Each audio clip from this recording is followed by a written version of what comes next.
Xo'p, demak, sizlar bilan bugungi videoda mana bu berilgan, demak, writing task 2ga essay yozamiz, javob yozamiz. Demak, bu videoni ko'rishdan oldin siz yuqorida bundan oldingi tashlangan article research videosini ko'rgan bo'lishingiz kerak. O'sha yerdan g'oyalar va so'zlardan foydalanib, shu essaydan foydalanamiz. Xo'p, demak, boshlaydigan bo'lsak, demak, some people believe, demak, ba'zi odamlar o'ylashicha, technology has made life more complicated. Texnologiya hayotimizni, demak, complicated qildi, qiyinlashtirdi, murakkablashtirdi. While others, lekin boshqalar think, o'ylashicha, it has made life easier. Hayotimizni osonlashtirdi. Demak, bu yerda o'sha texnologiyani qiyinlashtirdimi, osonlashtirdimi degan savol beryapti. Discuss both views. Ikkala tomonni ham discuss qilamiz do'stlar hozir.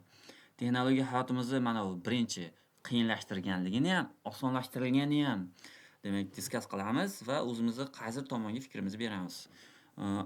Bu yerda menimcha osonlashtirdi desak bo'laveradi bu yerda. Xo'p, dastlab plan tuzib olamiz, lekin plan tuzishdan oldin demak introduction yozib olaylik, sizlarga kirishib olish uchun osonroq bo'ladi. Demak, some people believe, bunaqa discuss both views savollarida some people believe kelyapti, ba'zi odamlar va boshqa odamlar deb beradi. Bunaqa holatda bunaqa qolpimiz bor edi. Odamlarda har xil fikr bor degan. People have, demak, different views. Odamlarda har xil fikr bor. About deb ketsa ham bo'ladi, over desa ham bo'ladi, yoki as to whether desa ham bo'ladi. Bu safar kelib boshlashdan over deb ketaylik. Odamlarda har xil fikr bor. Nima bo'yicha? Demak, technology o'zi qiyinlashtirdimi, osonlashtirdimi shu bo'yicha. To'g'rimi? Demak, complicated. Endi mana bu gapni parafraz, mana shu joyini parafraza qilishimiz kerak bo'ladi hozir. Tagizda. Mana shu joyini mana bu yerga parafraz qilib yozishimiz kerak. Parafraza qilayotganda mana bu yerdagi so'zlarni boshqacha so'z turkumiga o'girib ko'rish orqali qilishimiz mumkin. Misol uchun complicated so'zini otga aylantiraylik. Complication yoki complexity deylik. Complexity. Complications deylik, sizlarga complications. Qiyinlar, murakkabliklar. Endi texnologik murakkabliklar hayotimiz so'ziga qo'shamizda, hayotimizga olib keldi deylik, yoki hayotimizda o'z murakkabliklar bor, hayotimizga qo'shimchalik qo'shdi deyishimiz mumkin. Added, demak, more complicationlar qo'shdi mana. Ko'proq murakkabliklar qo'shdi. Demak, hayotimizga, to our life mana. Bizning hayotimizga ko'proq murakkabliklar qo'shdi deb yozdik. Yoki deb yozamiz. Bunaqa different views bo'lgandan keyin, demak, murakkablar qo'shdimi, qo'shmadimi? Kesamatga whether bo'lmabdi sizlar. Whether, over whether, demak, qo'shdimi yoki qo'shmadimi? Endi qo'shmadimi demaymiz, osonlashtirdimi? Mana bu yerda bu yog'ini tarjima qilamiz. Parafraz qilamiz, kechirasiz. Osonlashtirdim. Bu yerda endi bunday qarasak, easy so'zini sinonimi kerak. Buni easy so'zini ot shakliga aylantira olmaymiz-da chunki. Ot shakliga aylantira olmaymiz, shuning uchun sinonim topish kerak. Sinonim misol uchun simple bo'lishi mumkin sinonim. Oddiy degani-ku, oson degani. Xo'p, biz endi shu simple so'zini boshqa shaklga olib ko'rishimiz kerak. Ot shakliga yoki fe'l shakliga olishimiz mumkin. Misol uchun fe'l shakli simplify so'zi. Biz hayotimizni simplify qildimi? Yoki it deb ketamiz. It degani o'sha u degani. It has simplified. Endi buni uchinchi shaklga olib qo'yamiz. I'ni qo'shib qo'yamiz. Simplified demak it. Tochka. Xo'p. Mana odamlarda har xil fikr bor. Nima bo'yicha? Texnologiya hayotimizga, demak, murakkabliklar olib kirdimi yoki osonlashtirdimi yoki buni o'rniga makka instead so'zini qo'ysak ham bo'ladi. Yoki instead it has simplified yoki osonlashtirdimi? Shu bo'yicha odamlarda har xil fikr bor. Mana bu gapni mana paraphrase qilib bo'ldik. Ana endi discuss both views va ana bu yerda o'zimizning fikrimizni berishimiz kerak bu joyda. Endi bu joyda nima qilamiz? Biz qaysi fikrga qo'shilyapmiz? Biz osonlashtirdi degan fikrga qo'shilyapmiz. Shuning uchun birinchi garchi men qiyinlashtirdi degan fikrga qo'shilsam-da, lekin ko'proq menimcha osonlashtirdi degan ma'nodagi gap yozishimiz kerak. Garchi deb turib mana while'dan foydalanamiz. Garchi men bunaqa acknowledge so'zidan foydalansa bo'ladi.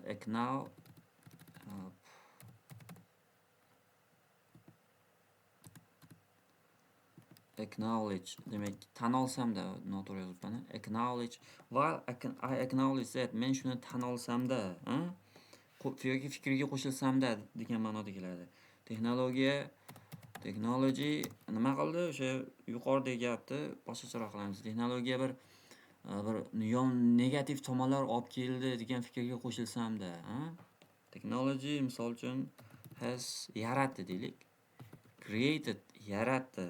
Misol uchun bir nechta, misol uchun certain downsides, misol uchun downside'lar yaratdi. Downside degani misol yomon tomonlar olib keldi demoqchi. Endi virgul qo'yibdi, davom etiraman chunki o'sha fikrga qo'shilsam-da, yomon tomonlar olib kelgan fikrga qo'shilsam-da deb yozdik. Uning yaxshi tomonlari deylik, its benefits, uning yaxshi tomonlari demak ko'proq yoki yomon tomonidan ko'proq deb yozsak bo'ladi. Outweigh deb bo'ladi. Outweigh yomon ko'proq degani. Its benefits uning yomon tomon, yaxshi tomonlari outweigh demak drawbacks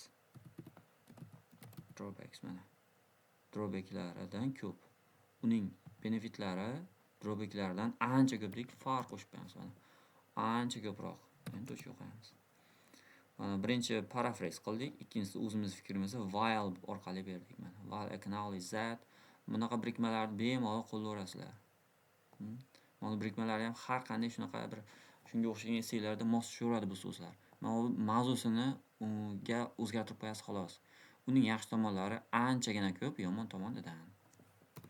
Mana do'stlar, demak qutuldik. Endi body 1, demak body 2, keyin nima bor?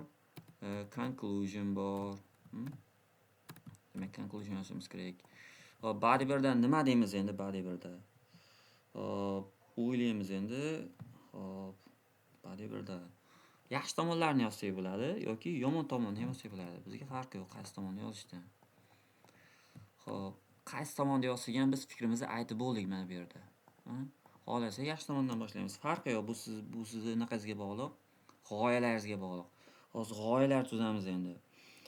Misol uchun nimada boshlaymiz? Texnologiya, mana yaxshi tomondan boshlaylik. Texnologiya demak bir nechta yaxshi tomonlar olib keldi, to'g'rimi?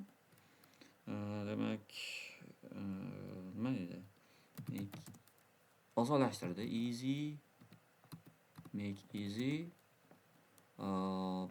in bir nechta numerous. Hozir plan tuzyapmiz. Numerous ways. Hozir plan tuzyapmiz. Bu yerda endi shunchaki ma'noni yozib ketishimiz kerak. Bir nechta usullarda hayotimizni osonlashtiradi demoqchimiz menga. Men life yozib qo'yaylik. Hayotimizni bir nechta usulda, bir nechta tomonlardan demak yaxshiladi, osonlashtirdi yoki improve degan bo'ladi. Bu umumiy topic, o'sha paragraf topic sentence bo'ladi. O'sha yaxshi tomonlari haqida gap ketayotganligini yetkazib beryapsiz hozir. Ana endi birorta bir g'oya olamiz. Misol uchun nima desak bo'ladi? Xo'p,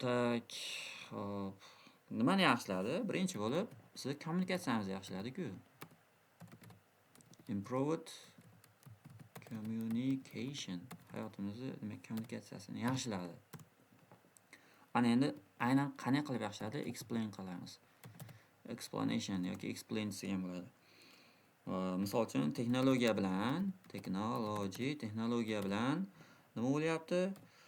Hop, misol uchun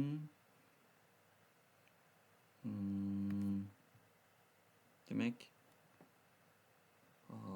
can demak easily connect, to'g'rimi? Easily connect. Texnologiya bilan osongina demak bir-birimiz bilan bog'lanib olyapmiz. Nima bo'lyapti buning natijasida? Natija berib ketaveramizda. Natijada odamlar saqlab qolyapti vaqtini, to'g'rimi? Save time. Misol uchun vaqtini saqlayapti, money pulini saqlab qolyapti. effortini sa'y-harakat qilmayapti. Bu natijada nima bo'lyapti? O'sha pul, vaqtini bir boshqa narsalarga sarflay oladi. Natijada spend on other things. O'shalarda boshqa bir narsalarga sarflay oladi. Mana qisqacha plan tuzib oldik. Explain qildikda. Ana endi extend qilamiz javobimizni yoki extension qilamiz. Extendda odatda demak yo bir misol berishimiz kerak yoki bo'lmasa nima bo'ladi? Resultini berishimiz kerakda. Farqi shunga yana bir natijasini berib ketsak ham bo'ladi yoki misol bersak ham bo'ladi. Bu yerga misol beraylik. Misol uchun qanday bog'lana olyapti? Bitta misol keltirib bersak bo'ldi. Misol qilib qaysini berishimiz mumkin? Men chet eldagi odam bilan misol uchun osongina bog'lana olyapmiz, to'g'rimi? Demak, connect qilyapmiz with people. Demak, abroad chet eldagi odam bilan yoki misol uchun remote areadagi uzoq bir hududdagi odam bilan bemalol bog'lana olyapmiz. Jonli tarzda in real time. Bu so'zni ham artiklda o'rgangandek eslanganda bo'lsa, demak ko'rgan bo'lsalaring, hop, in real time. Ana. Demak, birinchi g'oyamiz tayyor. Ideya birorta rangga belgilab ketaylik. Explain qilishimizni yashil rangda, extend qilishimizni demak yo'q, mavi rangga beramiz. Birinchi g'oyamiz tayyor. Hop, yana qaysi tomondan yaxshiladi hayotimizni? Ideya 2 bo'ladi endi bu yog'i. Demak, ideya 2. Hop, o'sha artiklda bir sog'liqni, tibbiyotni ham yaxshiladi degandagi. Demak, also demak improved medical field. Medical sohani ham yaxshilagandi. Bu ideya 2 bo'ladi. Uni endi misol qanday yaxshiladi? Biz shuni demak explain qilamiz. Explain qilyapmiz. Tushuntiramiz endi. Qanday qiladi? Misol uchun texnologiya bilan texnologiyadan foydalanish orqali desak ham bo'ladi. Odamlarga yaxshiroq diagnoz qo'yatdik. Diagnosis bo'lyapti. Ya'ni treatment bo'lyapti, yaxshi davolayapmiz. Yaxshi treatment qilyatdik. Xo'p, mana shu effective treatment deylik. Effective beradi artiklda. Effective treatment qilyapmiz. Xo'p, undan keyinchi buning natijasida nima bo'ladi? Yaxshi davolayapmiz, yaxshi tashxis qo'yapmiz. Ya'ni texnologiya rivojlangan sari qanaqadir kasalliklar davosi ham chiqib ketyapti-yu. Shuni yozsak bo'ladi. Iloji bo'lyapti, possible bo'lyapti. Demak, possible to cure, davolashda imkoni bo'lyapti. Misol uchun incurable diseaseslarda davosi yo'q kasalliklarni ham davolasa bo'lyapti mana. O'sha explain degani. Yaxshi davolayapmiz, o'sha texnologiya tufayli yaxshilanganligini bildiryapti. Ana endi kengaytiramiz, extension. Bunga buni natijasini beramiz yo example berishimiz kerak. Menimcha bunga example bersa yaxshiroq chiqadi. Natija bersa yaxshimi? Xo'p, yaxshiladi. Xo'p, yaxshi diagnoz bo'lyapti, nima bo'lyapti? Result berar ekanmiz bunda endi. Result yozib qo'yaylik. Results mana. Result bersak, buning natijasi yana bo'lyapti. Kasallik, davolab bo'lmaydigan kasallikni davolagandan keyin odamlar hayotini save qilyapmiz. Saqlab qolyapmiz. Save lives of people. Misol uchun biz qanaqa odamlarni serious kasalliklar bilan kasallangan, to'g'rimi? Shunaqalik illness bilan kasallangan odamlarni demak davolashda imkoni bo'lyapti. Yana bitta bir natija berib qo'yaylik. Natijada odamlar hayotini saqlab qolgandan keyin kasal odamlar tibbiyot sohasi yaxshilangandan keyin o'shalik naqa bo'ladi-yu, umumiy yashash o'rtacha umr ham o'sadi-ku. O'rtacha yashash umri deymiz, life expectancy deb ataladi ingliz tilida. Life expectancy ham o'syapti natijada, to'g'rimi? O'sdi deb qo'yaylik. Increased qildi. increases life expectancy. Mana. O'rtacha umumiy yashash tarzini ham uzayyapti bundan natijasida. Mana. Ideya 2miz ham tayyor menimcha. Tak. Ana endi body 2ga o'tsak ham bo'ladi. Body 2da endi yomon tomonini aytib berishimiz kerak. Body 2da yomon tomoni. Demak, yomon tomonda aytayotganda shu drawbacklari ham bor. Masalan,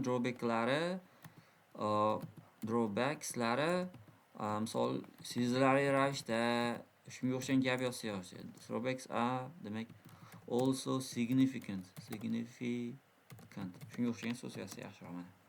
Umuman drawbacklari ham significant va shu poni paragraf yomon tomoni haqida ketishini aytib beryapmiz. Bitta ideya bir nima yomon tomoni bor edi o'zi? Nima yomon tomoni bor edi o'zi? Tak. Artikelda o'qiganimizda demak doimiy bizni chaltyapti degan constant distractionlar doimiy demak bizni chaltyapti. Buni explain qilamiz. Qanday o'zi nima chaltyapti? Biz shuni yoritib berishimiz kerak. Demak juda ham ko'p applar, multitude of apps. Mana shu so'zdan o'rgangandik. Juda ham ko'p applarni ishlatamiz. Bunun natijasida doimiy bir distraction yoki bir doimiy bir xabar kelaveradi, notificationlar. O'shalar kelyapti mana. Perpetual demak nima bo'ladi? Notification deylik. Notificationlar kelyapti. Notificationlar kelyapti yoki ads reklamalar kelib turadi.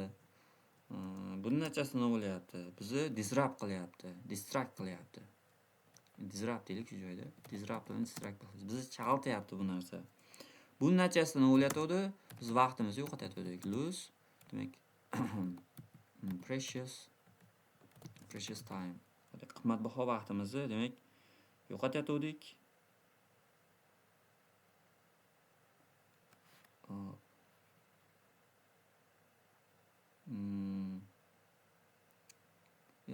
Birinchi bunaqa yozdik. Nima deydi? Eslayinda bo'lsa nima degandi? Bizni attentionimizni yo'qotyapti, concentrationimizni yo'qotyapti. Concentration. Biror narsaga bir e'tiborimizni qaratolmay qolyaptik dedi-ku, o'sha narsa. Bunga endi bir extend qilishimiz kerak. Extendda yo result yo example berishimiz kerak. Result beraylik, result. Bunun natijasida endi vaqt ketyapti deylik. Lose demak precious time vaqtimizni yo'qotyaptik. Qanday holatda? Ekranga yopishib qolib degan so'z bor edi. Glued to screens. Skrinlarga yopishib qolgan holatda, nima qilyapti o'sha? Scroll qilib, to'g'rimi? Scrolling through. Nimani scroll qilyaptik? To'xtamaydigan bir informatsiyalar oqimini, to'g'rimi?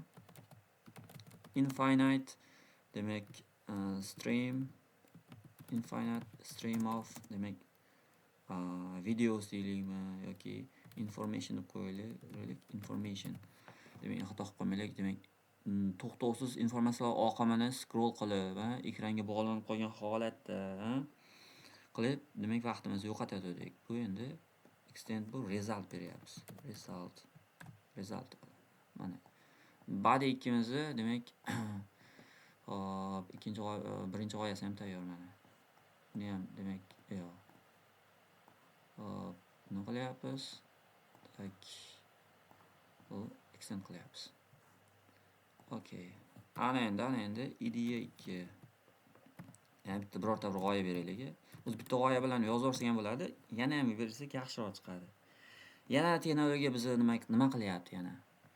Biz oddiyroq o'ylasak, biz kam harakatli hayotga olib kelyapti.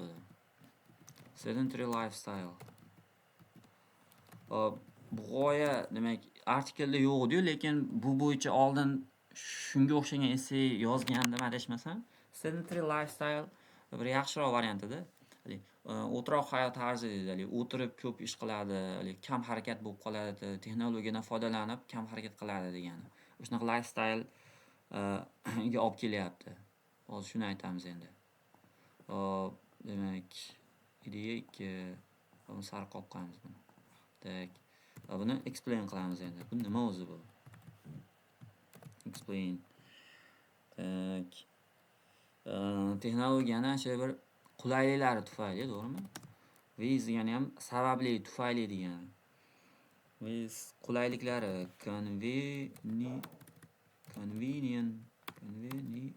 conveniences of technology, texnologiya qulayliklari bilan hop, nima bo'layotdi? Odamlar people misol uchun kam harakat qiladi, move less, kam harakat qiladi. Bu narsa nimaga olib keladi? Lead to nimaga olib keladi? Misol uchun inactive lifestyle'ga. Inactive, kam harakat, aktiv bo'lmagan life style'ga olib keladi. Mana shu explain bo'ladi. Yana bir kengaytiramiz, endi extend qilamiz. Nima deb extend qilsak bo'ladi? Yo misol beramiz yoki example beramiz. Bunga endi example bersak ham bo'ladi. Bu example berish muammo emas-ku. Chunki misol shopda ham online shopping qilyapmiz, buyurtma beryapmiz. Demak, o'shanisi ham qilsak bo'ladi, to'g'rimi? Yoki umuman hamma ishni onlayn qilyapmiz deb aytsak ham bo'ladi. Demak, we can do all things online. Telefon orqali, to'g'rimi? Online telefon bilan through gadgetlar orqali, to'g'rimi? Gadjetlar bilan nima qilyapmiz? Qanday holatda? Uyda o'tirib, to'g'rimi? Sitting on the sofa degan so'z ham bor. Uydagi kresloda o'tirib olib buyurtiramiz degan narsa. Bu umuman natijada sedentary lifestyle'ga o'z hissasini qo'shadi. Contribute qiladi. Contribute to demak sedentary life. Shunaqaga demak o'z hissasini qo'shadi. Menimcha shu yetadi. Demak, belgilab qo'yamiz. Bu yashil, bu ko'k. Conclusionda bo'lmay, main body'lar yozib bo'lgandan keyin bu narsa qilib yuboramiz endi. Tak, mana plan ham tayyor. Introduction ham yozilgan. Hozir shu joyda siz videoni to'xtatingda, mashinga screenshot qilib olib yoki nima qilib olib, o'zingiz yozishga harakat qiling. Mana buni screenshot qilib oldingizmi? Body 2 ni ham g'oyalarni ham nima qilaman mana. Shu yerda screenshot qilib oling. O'zingiz oldingi videolar ko'rgan bo'lsangiz, oldingi essay yozgan videolarimizni ko'rgan bo'lsangiz, strukturani bilasiz. Qanaqa so'zlardan foydalanish kerakligini, o'shalardan foydalanib o'zingiz yozing hozir. Screenshot qilib oldingizmi? Xo'p, screenshot qilib oldingiz degan umiddaman va hozir to'xtatib o'zingiz yozib olib, keyin videoni davomini ko'rishingiz kerak. Chunki solishtirasiz o'zingiz qanday yozasiz, bu yerda qanday yozyapmiz birgalikda. Shuni solishtirasiz. O'shanda o'sish bo'ladi sizning writingizda. Tak. Demak, screenshot qilib, demak, o'zingiz yozib bo'ldingiz deb farz qilamiz endi. Hozir yozishni boshlaymiz. Xo'p, main body 1 qanday boshlaymiz endi? Main body 1 da qanday boshlaymiz? Xo'p, texnologiya hayotimizni osonlashtirdi bir necha xil usullarda. O'sha gap bilan boshlaymiz mana. Technology demak, has yaxshiladi. Improve desak bo'ladi yoki enhance degan bo'ladi. Enhance it. Shu so'zni ham o'rganib qo'ying. Enhance it qildi, yaxshiladi. Demak, our life, biz hayotimizni yaxshiladi. Demak, in numerous ways. Numerous nima? Bo'lish kerakmi? Numerous demak ways. Turli xil usullarda biz hayotimizni yaxshiladi. Tochka. Birinchi usul nima edi? Demak, first the first clear bitta anig'i, first clear va bitta anig'i is shuki nima edi? The kommunikatsiyadagi yaxshilanish, improvement in communication. Communication. Tochka qo'yamiz. Bu simple gap bo'lishi kerak. Improved communication'da buni ot shaklga aylantirib turib, mana bu holatda improvement in communication qilib yozsak bo'ladi mana. Birinchisi bu kommunikatsiyadagi yaxshilanish. Mana birinchi g'oyani qisqagina simple sentence'da berdik mana. Ana endi ikkinchi gapni mana explanation'da, demak uzunroq gapni beramiz endi. Xo'p, nima deydi? Hamma texnologiyalar bilan all the devices, devicelar bilan, hamma shu telefon, kompyuterlar bilan. Available today. Available hozirda mavjud bo'lgan degan. Mana shunaqa birikma qo'shib ketsak bo'ladi. Mana virgul qo'yamiz keyin. Hamma texnologiya hozirda bugungi kunda mavjud bo'lgan hamma texnologiyalar orqali, o'shalar bilan, o'shalar tufayli deb ham tarjima qilsak bo'ladi. People, odamlar. Demak, nima qila olyapti? Qiyinchiliksiz, effortlessly. Mana shu so'zda ham o'rgangandek. Qiyinchiliksiz bog'lana olyapti bir-biri bilan yoki aloqada bo'lyapti. Keep in touch. Aloqada qolyapti, bog'lana olyapti. With each other, bir-biri bilan aloqa qila olyapti. Xo'p, bu narsa nima qilyapti? Saqlab qolyapti, to'g'rimi? Saqlab olishni bu yerda virguldan keyin ing birikma berib ketamiz. Saving. Natijada precious time. Shu yerda beraylikmi precious time da? Shu menga yoqayapti-da, o'zi precious time da.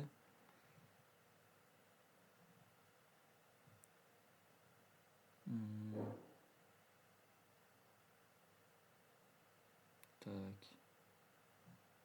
Shu yerda berar ekanmiz, demak. Bu yog'i yomon tomon adashib ketibman. Yomon tomoniga berganda lose qilardik-ku. Demak, ham vaqt saqlashga yordam, ham vaqt yo'qotishga ham olib kelyapti ekan. Saving precious time. Time qilyapti, moneyni ham asrab qolyapmiz, to'g'rimi? Va effort. Bir sa'y-harakat ham qilmayapmiz. Xo'p, ana endi bu narsa biz bu narsalarni boshqa narsa sarflasak ham bo'lardi, desak ham bo'ladi. Endi mana shu yerda effortdan keyin which qo'yib ketamiz endi. Which bu narsalar can be spent, sarflanishi mumkin. Spent bo'ladi, sarflanishi mumkin edi. Demak, on nimalarda? Other, boshqa bir demak muhim, important narsalar uchun, bir ehtiyojlar uchun deylik. Needs bo'ladi yoki necessities degan bo'ladi. Necessitylarga ham sarflasa bo'ladi. Ovqatda s bo'lar ekan. Necessitylarga sarflasak bo'ladi deyapmiz. Tochka qo'ysak ham bo'ladi. Mana shu davom ettirib qo'yaylik. Natijada odamlar shu ko'proq narsaga erishadi deylik. And deylik, and va they, ularda odamlar can achieve demak ko'proq narsaga erishadi. Ko'proq narsaga erishadi hayotida, in their daily life. Odamlar o'zini kundalik hayotda ko'proq narsaga ulguryapti ma'nosida kelaveradi mana. Qarasanglar, bu zo'roq gap bo'ldi. Xuddi shunaqa uzun gap bo'lishi kerak. Siz grammatikaningizni ko'rsatib berish uchun. Ana endi misol beradigan odamlar bilan bemalol, chet ellik odamlar bilan, uzoqdagi odamlar bilan bemalol gaplasha olyapmiz. Misol berayotganda for example emas. Mana so'zni ishlatardik eslayinglar bo'lsa, demak good case in point. Shuna birikmamiz bor. A good case in point is that, misol shuki deganim. Misol uchun shuki, hop, demak uzoqdagi odamlar bilan bog'lana olyapmiz yoki bog'lanish imkoni bor, Bunaqa it's possible, shunaqa birikmalar bog'lasa bo'ladi. Ishlasa bo'ladi. It's possible to nima qilish imkoni bor. It's possible to muloqot qilish, communicate yoki interact qilish imkoni bor. Interact, o'zaro aloqa qilish imkoni bor. Muloqot qilish. Interact with, demak people in, demak kimlar endi chet eldagi, remote degan bo'ladi, abroad degan bo'ladi. In remote deylik birinchi. Remote areas or abroad, mana chet eldagi odamlar bilan bog'lan. A good case in point is that it's possible to interact with people in remote areas and abroad. Ashka people don't those qo'yib ketaylik, yana ham zo'r chiqadi. Those in remote areas, o'shalar bilan, chet eldagilar yoki uzoqdagilar bilan bog'lana olish imkoni bor. Yana ham grammatika zo'r bo'ladi. Bog'lana olish imkoniyati bor. Nimalar orqali? Via via deb o'qiladi. Nimalar orqali? O'sha misol uchun har xil applar orqali, misol uchun video conferencing apps deganmiz. Conferencing apps. Qanaqa video conferencing applar orqali, in real time. Jonli tarzda degani. Jonli tarzda bog'lana olish imkoniyati bor mana.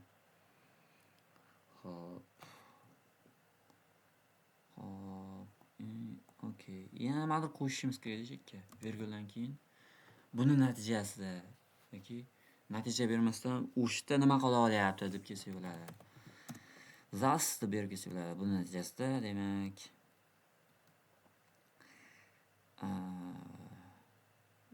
bog'lana olyapti mana chet ellik odamlar bilan. Bu narsa nimaga imkoniyat beradi odamlarga? Har xil bir nimalardir muhokama qilishga, gaplashishga yoki muhim bir masalalarni gaplashishga yoki g'oya almashishga imkoniyat beryapti.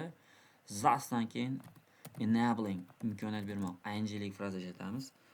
Thus bu narsasida imkoniyat beryapti ularga, demak odamlarga demak nima qilishga? Demak to exchange g'oyalar almashishga, exchange ideas and muhokama qilishga, discuss qilishga muhim masalalar, crucial masalalar, matters bo'ladi. Crucial matterslar muhokama qilishga demak olib kelyapti. Mana misol ham juda ham zo'r bo'ldi. Mana inglik frazani ham ishlatdik mana. Tak, mana. Okay. Birinchi g'oyamizni yozib bo'ldik. Endi ikkinchi g'oyaga o'tishimiz kerak. Improve medical field. Texnologiya yozaveramiz yana. Has also demak texnologiya so'zini qaytarib ishlatishimiz mumkin, chunki mavzuyimiz shu-da. Texnologiyaga yana bir sinonimlar qiynalib qidirib yurmanglar. Has also demak improved to'g'riligi, improved nima? The medical sohani ham, field. Medical field ham yaxshiladi mana. Tak. Endi nimani boshlaymiz? Gapimizni complex sentence qilish uchun bunisida by bilan boshlaylik. Foydalanish orqali yoki texnologiya olib kirish orqali incorporating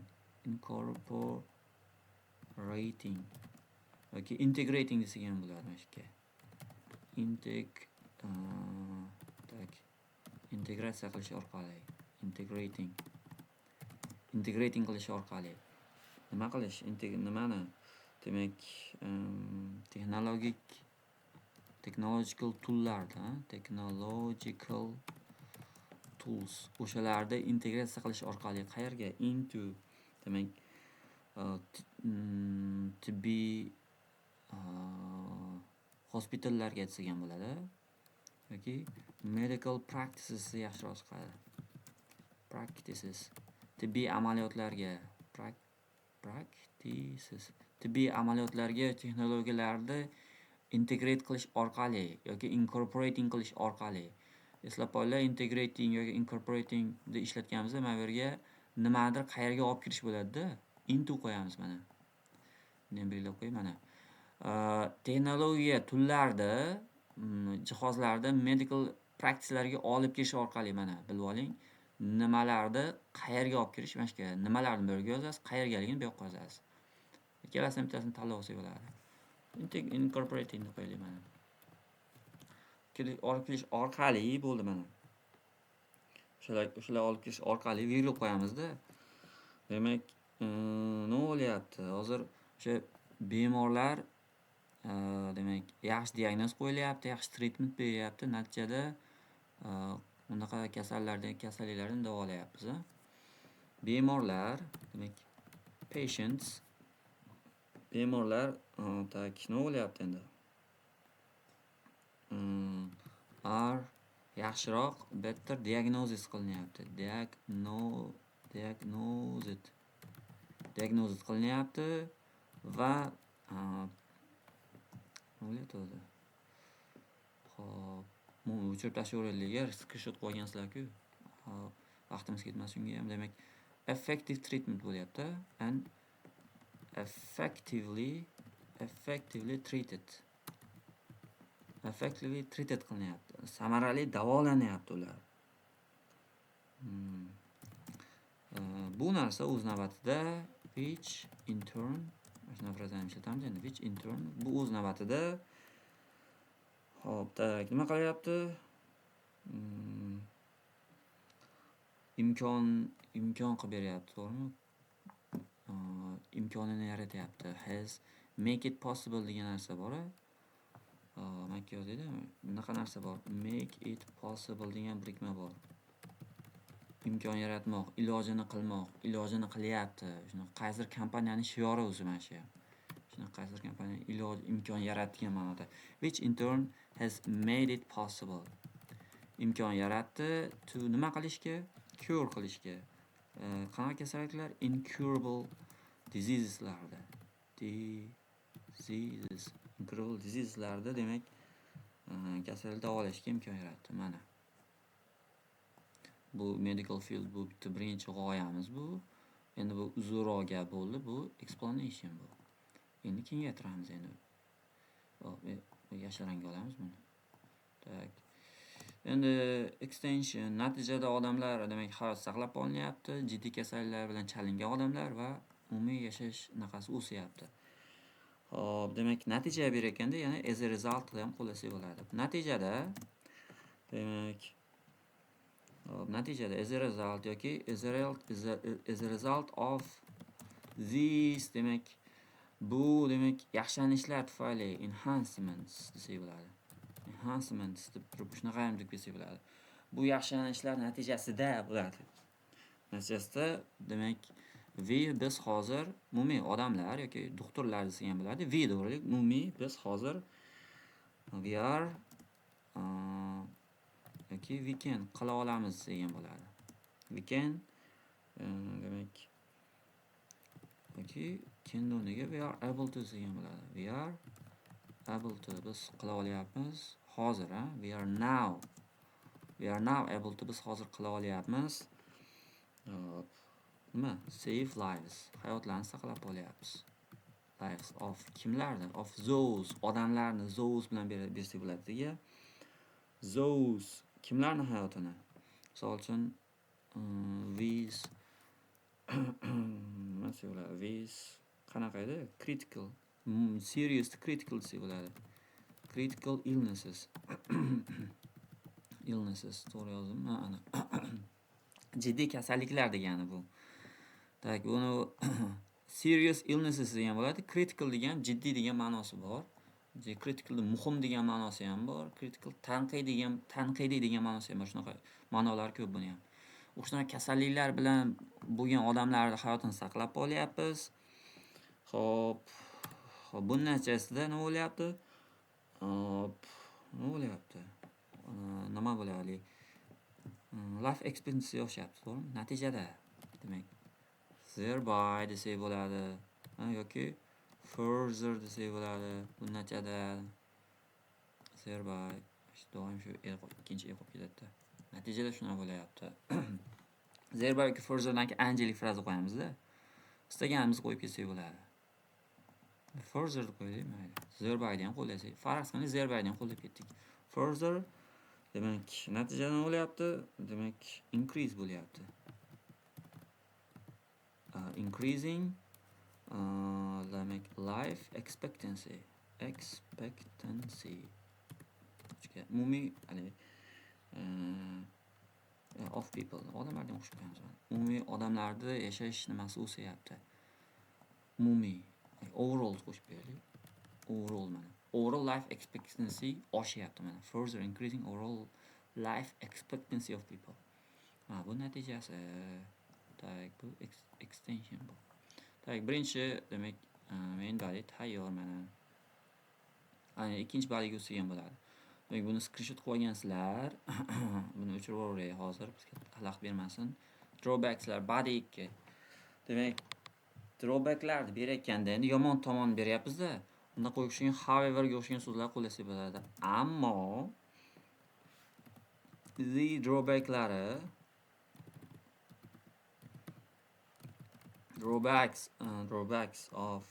drawbacks deylik. texnologiyaning drawbacks technology. Texnologiya yomon tomonlari desa ham bo'ladi yoki texnologiya olib keladigan desa ham bo'ladi bunaqa. Technology demak has caused qilgan, sababchi bo'lgan. Mana texnologiya olib kelgan drawbacklari has caused significant desa ham bo'ladi. Are significant desa ham bo'ladi. Significant. Yoki bo'lmasa yaxshi bitta qaysidir yana artikelda ko'rgandim. E'tiborsiz qoldirmasligi kerak degan narsa bor. Should not be overlooked. Mana e'tiborsiz qoldirmasligi kerak mana. Drawbacklarni ham hisobga olishimiz kerak degani. Should be taken into account yoki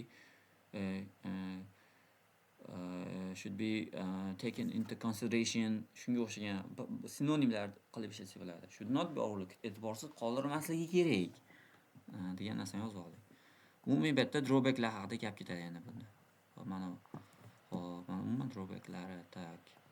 Birinchi g'oyamiz nima? Constant distractions. To'g'rimi? Endi first emasdan one of birikmasidan foydalanamiz endi. Demak, one of the yomon tomonlari these advantages. One of the disadvantages of yomon tomonlardan biri nimani of demaylik is o'zi texnologiyaniki yomon tomonlari is that shuki mana yomon tomonlardan biri shuki u demak constant distraction qilgan, to'g'rimi? Is that shuki constant distractions that qo'ymas ekanmiz.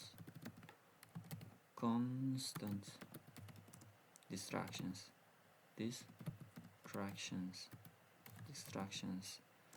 Constant distractionlar biz duch kelayotgan we face. Biz duch keladigan demak doimiy yomon tomon distractionlari deyapmiz. We face yoki biz duchor bo'lgan deyishimiz ham mumkin. We are demak exposed to mana shunday so'zlar ham bor. Biz duch kelgan demak doimiy distractionlar. Endi shuni izohlab berishimiz kerak. Tak. Mana. Izohlaymiz endi.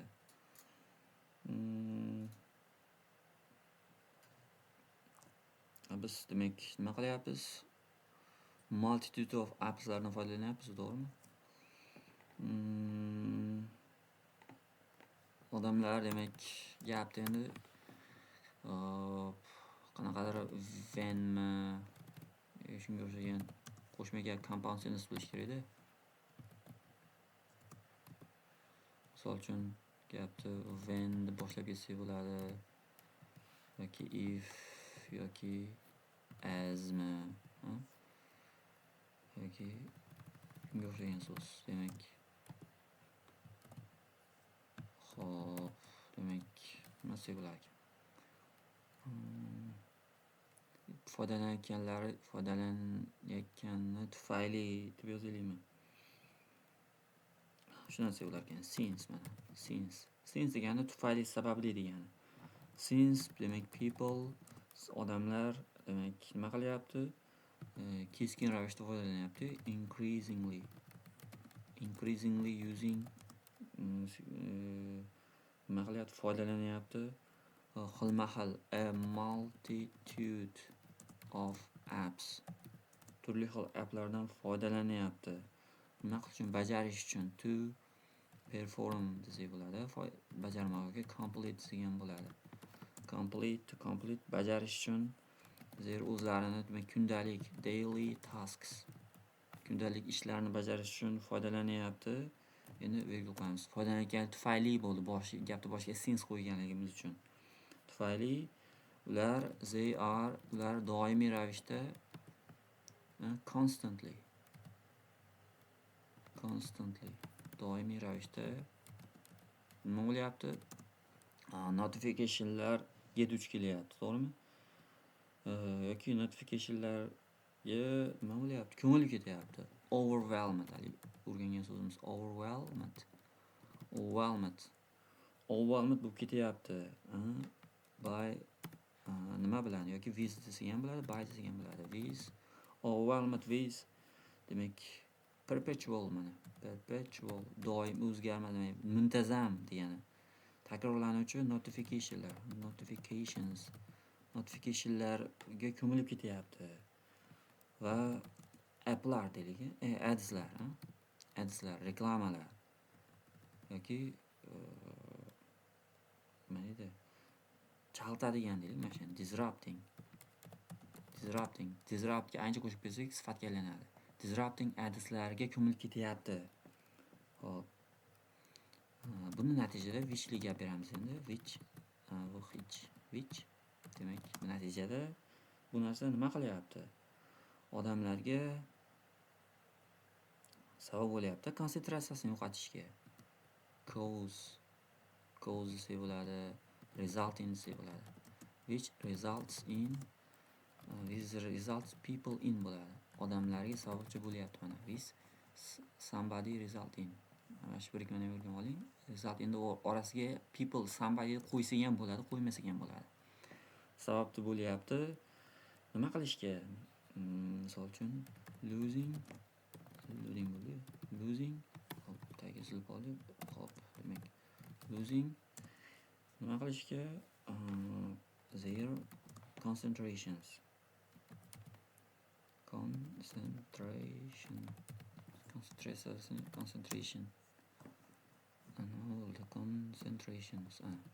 larni yo'qotishga olib kelyapti mana. Mana bu explanation.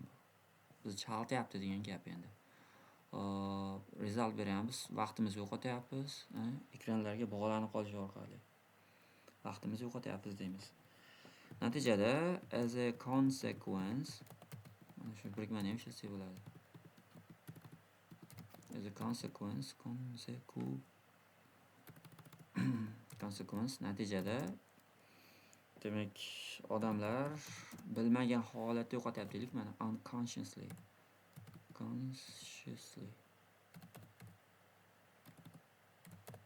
qaysidir nimada ham qo'llagandek bu so'zni qaysidir yuqoridagi undan oldingi videolardagi esseda odamlar bilmagan holatda consciously demak nima qilyapti? Yo'qotyapti. Lose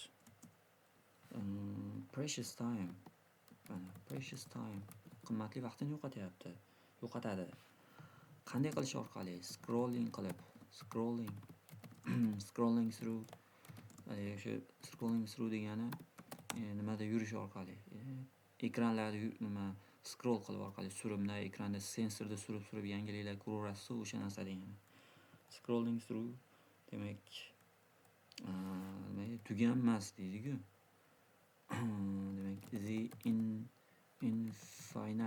infinite tuganmas, oxiri yo'q bo'lgan demak stream of information deganmiz. Stream of mana tuganmas informationlarni scroll qilish orqali shunaqa bo'lyapti. Qanday holatda? Virgul bilan being glued deylik, mana shu zo'r mana. Glued to nimaga yopishib qolib, bog'lanib qolib. To screenlarga. Screens degani shu ekranlarga degani umumiy telefonlar, o'sha kompyuterlar, shunaqa ma'noda kelaveradi.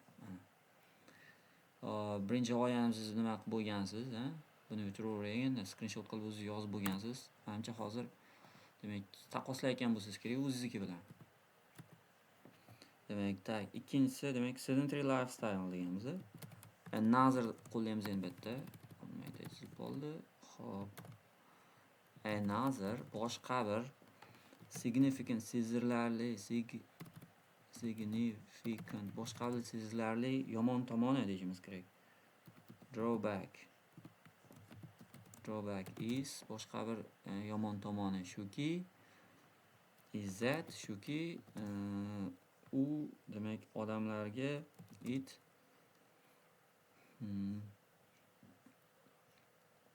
odamlarni nima qilgan? Demak sedentary lifestyle'ga olib keldi, to'g'rimi? It encourages sedentary lifestyle. Lifestyle'ni qo'llab-quvvatlaydi, o'shanga olib keladi. Styles degan bo'ladi, styles degan bo'ladi. Mana bu demak topic sentence'imiz. O'sha g'oyamizni topic sentence. Xo'p.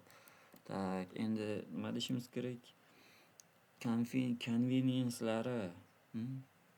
Endi bitta yo bir qanaqadir bir yo if'li gap aytganimizdek, yo when'li gap, yo bir as bilan boshlashimiz kerak yoki predlog bilan boshlashimiz kerak-da. Gapni compound sentence qilish uchun. Texnologiyaning qulayliklari foydalangan holda desak ham bo'ladi. Texnologiya qulayliklari hayotimizda muhim rol o'ynagani tufayli, yo'q, hayotimizga kirib kelganligi tufayli yoki kirib kelganligi sari deylik-a. Kirib kelganligi sari demoqchi bo'lsak, as bilan beramiz bo'lar ichidan. As'ni qoldiramiz bitta. Demak, as demak nima? The conveniences. Qulayliklari.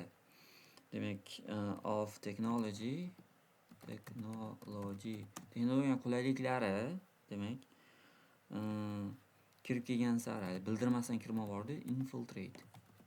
Infiltrates into qayerga kirib kelish orqali? Into demak our daily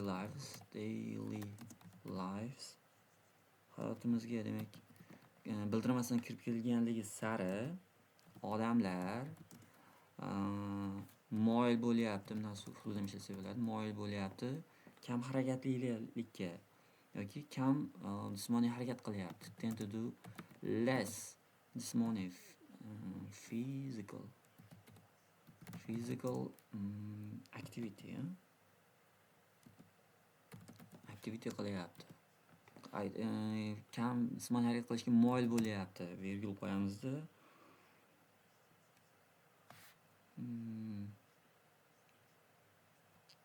O'zi nimaga kam harakat qilyapti? Chunki as hamma ishlar, as all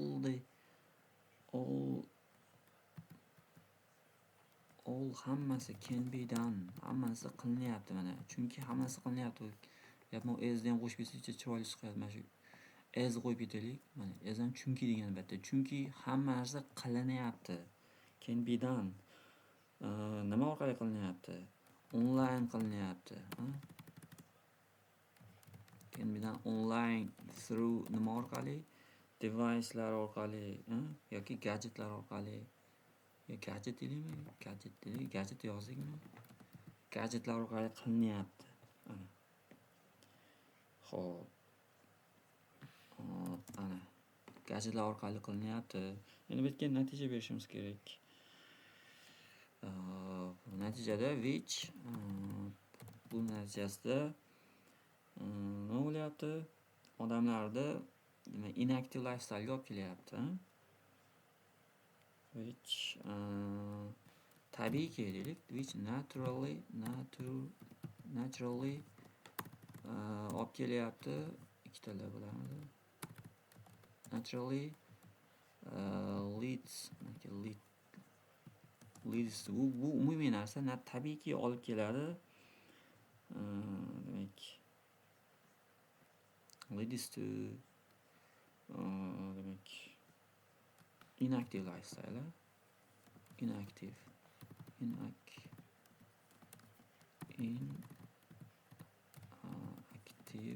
lifestyle olib kelyapti.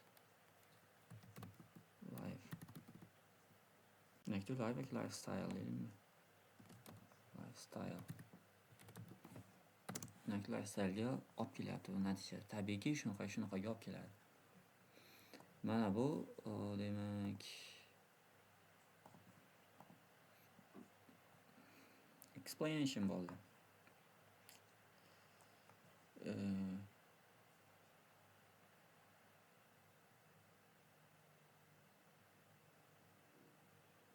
Demak, hamma narsa onlayn qilinyapti, matematik ekanmiz. Xo'p. Mayli, yana bir marta takrorlatib ko'ramiz. Yo, o'chirib tashlayman uni.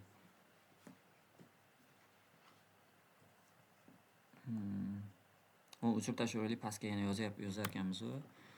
Which tend to feel less physical activity birortaga qo'shib qo'yamiz. Va bu narsa natijada odamlar kam harakat qilyapti and nima bo'ladi? Odamlar kam harakat qilyapti, yana nima qilyapti?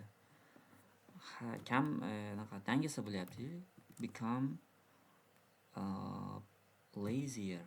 Mana lazier bo'lyapti. Lazier mana. Bu natijada shunaqa bo'lyapti. Xo'p, endi misol beryapmiz.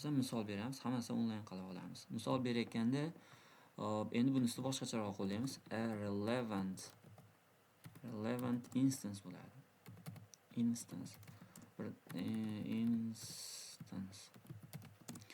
Bitta misol shuki bo'ladi. A relevant instance demak is that shuki bunga bir aloqador bo'lgan bir misol shuki, bitta misol keltirsak bo'ladiki degan ma'noda keladi. A relevant instance is that.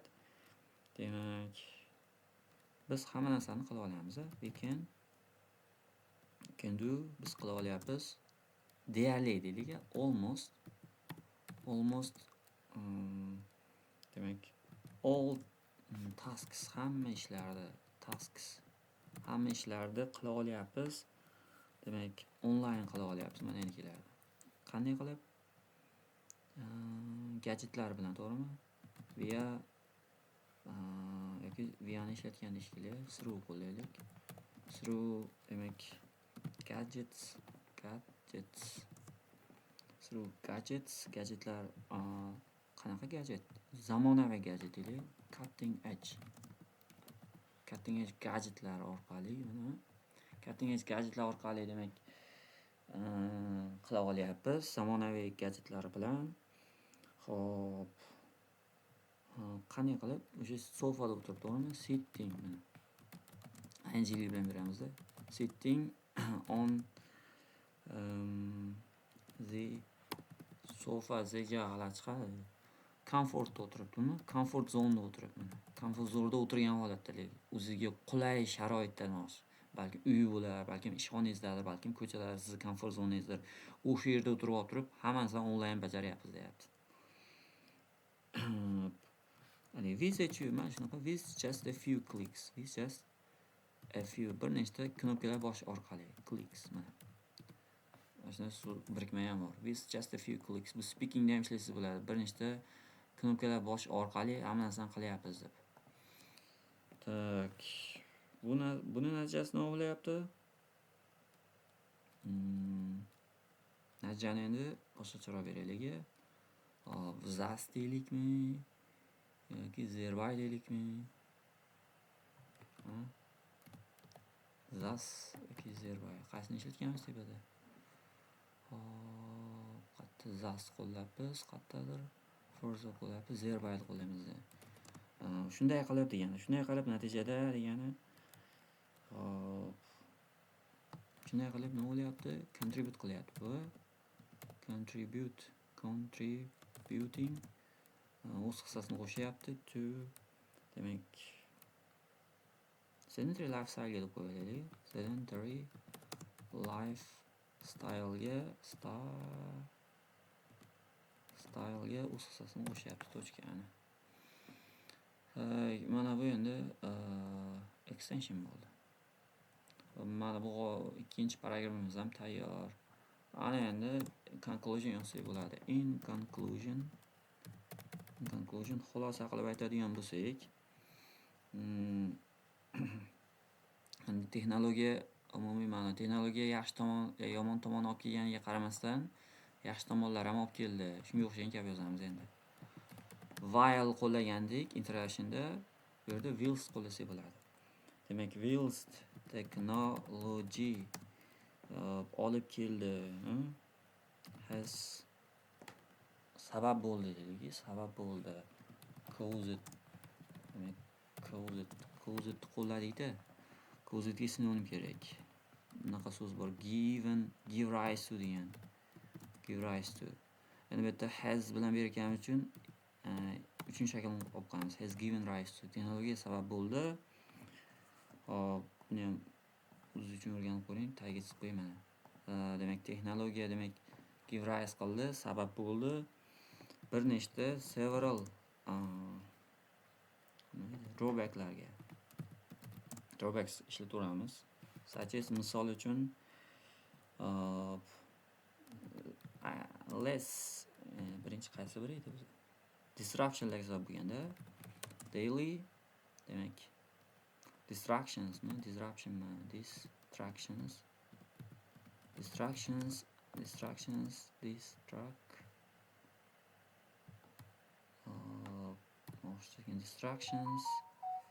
and inactive lifestyle seviladi yoki less active deylik boshqacharoq. Less active desa ham o'sha inactive'ga kam harakat demak aktiv bo'lmagan degani. Inactive demak life turmush tarziga lifestyle ga sabab bo'lyapti. Virgul qo'yamiz. Hop, tarjima qilamiz. Whilst garchi texnologiya bir nechta yomon tomonlarga olib kelgan bo'lsa-da, sababchi bo'lsa-da, misol uchun such as daily distractions and less active lifestyles, it deymizda u texnologiya olib keldi, has brought olib keldi yoki sababchi bo'ldi. Mana brought about deb turib sabab bo'lmoqdigan bu ham. Mana give rise ga sinonim bu yerda. Bring about degan so'z bor, sabab bo'lmoqdigan. U olib keldi, sabab bo'ldi. More benefit. Endi biz shuncha o'zimizning nimamizni berishimiz kerak. Hop, demak more benefits. Misol uchun like deymiz. Misol uchun kommunikatsiya va texnologiyadagi yaxshilanish, like advancements in communication and technology. Texnologiya va kommunikatsiyadagi shularga olib keldi tochka.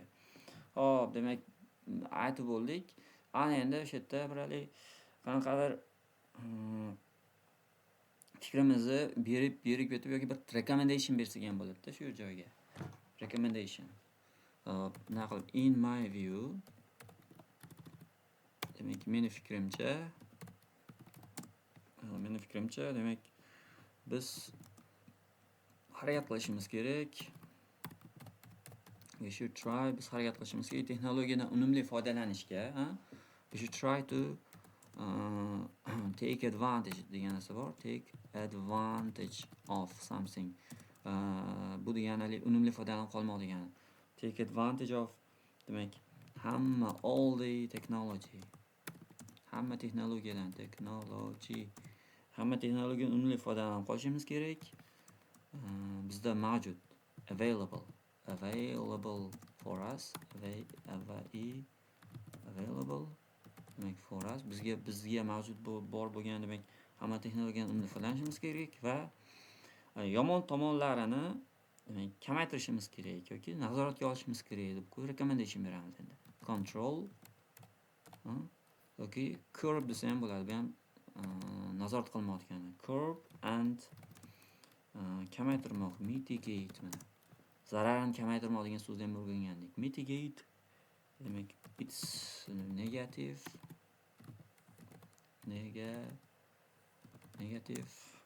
effects. Tochka. Conclusion ham menimcha zo'r chiqdi. Tagi mana. Tak bir ko'rib qo'yamiz. Qancha so'z bo'ldi ekan.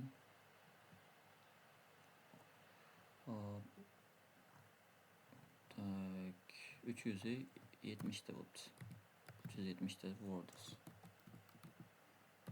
370 ta so'z. Demak, menimcha juda ham yaxshi yozildi. So'zlari ham, grammatikasi ham, demak, struktura ham, g'oyalar ham menimcha yaxshi bo'ldi. Hop, endi taxminiy bali ancha, misol 7.5 dan ham baland, menimcha 8 yo 8 olsa kerak yoki balki undan ham yuqori olar. Menimcha oralaringda agar writingdan qanaqa desam, IELTS topshirganlar bo'lsa, 6.5 yoki 7 olganlar bo'lsa, bu nimasini, nima deydi, darajasini yaxshiroq biladi o'shalar. yoki bir sefr topshirgan bo'lsangiz, sefrdan hattoki sabr olgan bo'lsangiz ham, buni darajasi unaqa emas. Sefr darajasida emas, undan ancha yuqori darajada hozir yozildi. Vocabulary ham shuncha nima deydi, yuqori bo'ldi hozir bu yerda. Tak. Demak, o'zingiz yozganingiz bilan solishtiring, o'rganing. Shu yerdagi demak kirish so'zlari yoki bir grammatikalar, linking device'lar, collocation'larda, misol uchun given rise so'zi ham ko'p qo'llaniladigan so'z. Brought about ham shu sabab bo'lmoqdigan so'z. Boshqa bir essaylarda ham bemalol tushadi. Sabab bo'lmoqdigan so'z doim bizga kerak-ku. Shular qo'llasangiz bo'ladi.